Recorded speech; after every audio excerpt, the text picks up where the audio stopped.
পশ্চিম দৰঙৰ মালিবাৰীতাৰীৰ সেউজ বিহু বাকৰিত অনুষ্ঠিত হ'ল ত্ৰয়োদশ বাৰ্ষিক ৰঙালী বিহু উৎসৱ। সেউজ প্ৰগতি যুৱ সংঘৰ উদ্যোগত আয়োজিত এই ৰঙালী বিহু উৎসৱ উদযাপনৰ উপলক্ষে ৰাতিপুৱাৰ ভাগত সংঘৰ পতাকা উত্তোলন, বিহু পতাকা উত্তোলন কাৰ্যসূচী ৰূপায়ণৰ পিছত এতিয়া নাহৰেই দিব জুবিনৰ বতৰা শীৰ্ষক অনুষ্ঠান অনুষ্ঠিত হয়। ইয়াৰ পিছতে সাহিত্য আৰু ভেকচন প্ৰতিযোগিতা অনুষ্ঠিত হয়।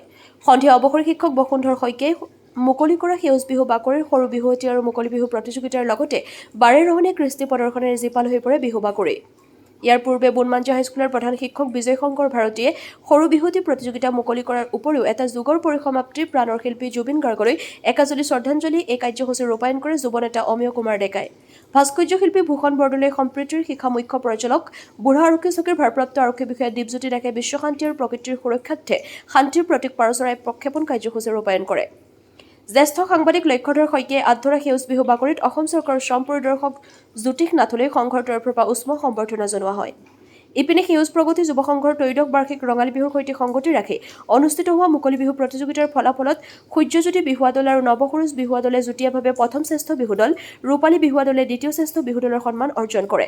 আনহাতে সৰু বিহুৱতীত বন্দিতা ডেকা আৰু ডিম্পী নাথ যুটীয়াভাৱে প্ৰথম, কিষাণী বৰা আৰু নেহাশ্ৰুতি ডেকা যুটীয়াভাৱে দ্বিতীয় আৰু আৰাধ্যা চহৰীয়াই তৃতীয় স্থান লাভ কৰিবলৈ সক্ষম হয়। দিবাকৰ বৰুৱাৰ ৰিপৰ্ট, AIN লাইভ।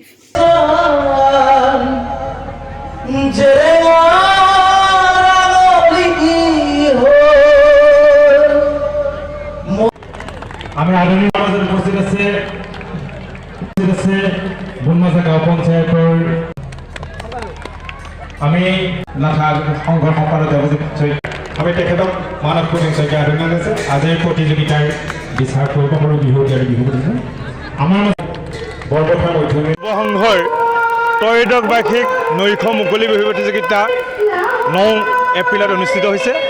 এই প্ৰতিযোগিতাত অসমৰ বিভিন্ন প্ৰান্তৰ কেইবাটাও আগশাৰী বিহু দলে অংশগ্ৰহণ কৰিছে।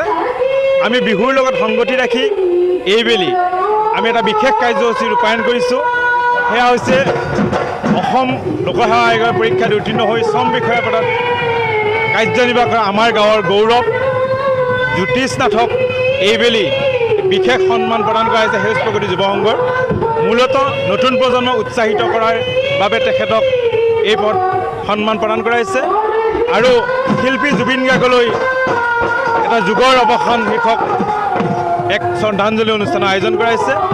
আৰু পশ্চিম দৰঙৰ এই স্বেচ্ছাসেৱী অনুষ্ঠানটোৱে মূলতঃ সাংস্কৃতিক দিশৰ লগতে যুৱ প্ৰজন্মক এটা সঠিক পথত সাংস্কৃতিৰ প্ৰতি সমাজৰ প্ৰতি দায়বদ্ধশীল এগৰাকী ৰণুৱা হিচাপে গঢ়ি তোলাৰ ক্ষেত্ৰত আহুপূৰ্ঘাত কৰি থকা হৈছে। সংঘৰ ত্ৰয়োদশ বাৰ্ষিক বিহু প্ৰতিযোগিতা আৰু এই প্ৰতিযোগিতা সুকলমে অনুষ্ঠিত হৈ আছে। আমি ৰাতিপুৱাৰ পৰা বন্তি প্ৰজ্বলন কাৰ্যসূচী অনুষ্ঠিত কৰিলোঁ। তাৰপিছত আমি বৃক্ষৰোপণ কাৰ্যসূচী সুকলমে অনুষ্ঠিত কৰিলোঁ আৰু ইয়াৰ লগে লগে আমি ভেকচন প্ৰতিযোগিতা আৰু সাহিত্য প্ৰতিযোগিতা আমাৰ স্কুলৰ যিখিনি ছাত্ৰ ছাত্ৰী তেওঁলোকৰ কাৰণে ভেকচন প্ৰতিযোগিতা সাহিত্য প্ৰতিযোগিতা আমি অনুষ্ঠিত কৰিলোঁ আৰু তাৰপিছত আমি সৰু বিহুৱতী প্ৰতিযোগিতা অনুষ্ঠিত কৰিলোঁ। আৰু ইয়াৰ লগে লগে আমি এইবাৰ যোৱা বৰ্ষৰ দৰে এটা বিশেষ অনুষ্ঠান ৰাখিছিলোঁ। সেয়া হৈছে সেউজ প্ৰগতি যুৱ সংঘৰ পৰা বিশেষ সন্মান অনুষ্ঠান আৰু বিশেষ সন্মান এইবাৰ আমি জ্যোতিষ নাথক আমাৰ গাঁৱৰে বাসিন্দা, তেখেত অসম লোকসেৱা আয়োগৰ উত্তীৰ্ণ এজন শ্ৰম বিভাগৰ অসম চৰকাৰৰ বিষয়া, তেখেতক এখন আমি সন্মান এটা আগবঢ়াইছোঁ এইবাৰ। আৰু ইয়াৰ লগে লগে আমাৰ অঞ্চলৰ বিশেষ ৰাইজৰ সঁহাৰি জনোৱা দেখা গৈছে। ভালেখিনি ৰাইজ আমাৰ উপস্থিত হৈছে আৰু এই বিহু চলি থাকিব। এতিয়া ৰঙালী বিহুৰ লগত সংগতি ৰাখি এইবেলি আমি এটা বিশেষ অনুষ্ঠান এটা হাতত লৈছিলোঁ। নাহৰেই দিব জুবিনৰ বতৰা শীৰ্ষক এটি অনুষ্ঠান এটা আমি ৰূপায়ণ কৰিছোঁ আৰু বিশেষভাৱে বিশ্ব শান্তি আৰু প্ৰকৃতি সুৰক্ষাৰ্থে সন্ধিয়াৰ ভাগত আমি এজনী পাৰ চৰাই প্ৰক্ষেপণ কৰিছিলোঁ। সেইটোৱে বিশেষ। আৰু আজি এই বিহুখনত মুকলি বিহুখনত প্ৰথম পুৰস্কাৰ হিচাপে 10,000 টকা, দ্বিতীয় পুৰস্কাৰ আছে 7,000 টকা। মুকলি বিহু উদ্বোধন কৰিছে মাগুৰমাৰী মজলীয়া বিদ্যালয়ৰ প্ৰধান শিক্ষক বসুন্ধৰ শইকীয়াদেৱে। যিকোনো খবৰ আৰু বিজ্ঞাপনৰ বাবে যোগাযোগ কৰক 7896121996।